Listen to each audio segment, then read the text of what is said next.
আমার দুপুরের খাওয়ার জন্য এই প্লেটটা আমি আমার মতো করে সাজিয়েছি।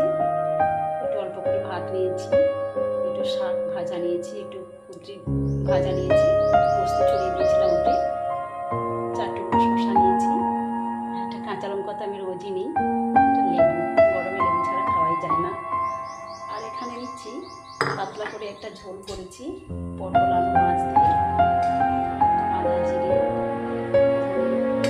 লঙ্কা কাঁচা লঙ্কা দিয়েছিলাম, একটা পাতলা করে ঝোল করেছি। নিয়ে নিচ্ছি ওর জন্য।